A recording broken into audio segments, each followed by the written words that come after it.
বন্ধুরা, এখন প্রায় রাত্রি 10টা বাজে।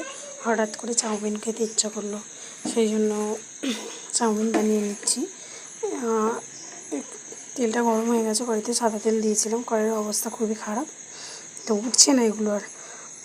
কড়াইতে সাদা তেল দিয়েছি, এবার আলুগুলো ছেড়ে দিচ্ছি, দেখতেই পাচ্ছে।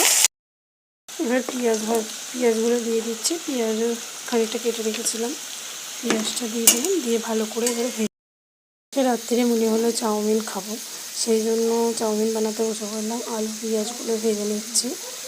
আর অন্যদিন অনেক রকম সবজি দিয়ে করি, যেমন গাজর দিই, বিনস দিই, ক্যাপসিকাম দিই। আজকে সেরকম কিছু সবজি ছিল না ঘরে, আলু আর পেঁয়াজ ছিল, তো আলু পেঁয়াজ দিয়ে চাউমিনটা করে নেবো। তো কীভাবে করি তোমাদের সাথে রেসিপিটা আগে ভেজে নিতে ভুলে গেছিলাম, সেই জন্য ডিমটা এবার ভেজে নিচ্ছি।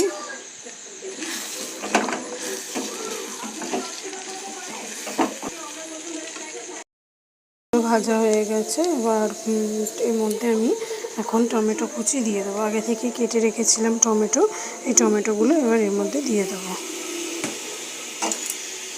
দিয়ে একটু ভালো করে ভাজা মতো করে নিয়ে তারপর চাউমিনটা অ্যাড করব।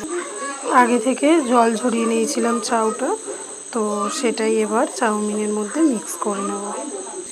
এই দেখো বন্ধুরা, আমি চাউমিনটা দিয়ে দিলাম সবজিটার মধ্যে, এবার এটা মিক্স করব। চাউটা মিক্স করা হয়ে গেছে, আর একটু ভাজা ভাজা হয়ে গেলে আমি নামিয়ে নেব। হালকা করে একটুখানি টেস্টের জন্য গোলমরিচ গুঁড়ো দিয়ে দিলাম, ওপর থেকে হালকা করে ছড়িয়ে দিয়েছি, দেখতেই পাচ্ছ বন্ধুরা তোমরা। এবার এটাকে আরেকটু ভালো করে ভাজা হয়ে গেলেই নামিয়ে নেব। ফাইনালি আমার চাউমিন রেডি হয়ে গেছে, দেখো একদম হালকা পাতলা চাউমিনটা আজকে বানিয়েছি, পুরো অন্যরকম।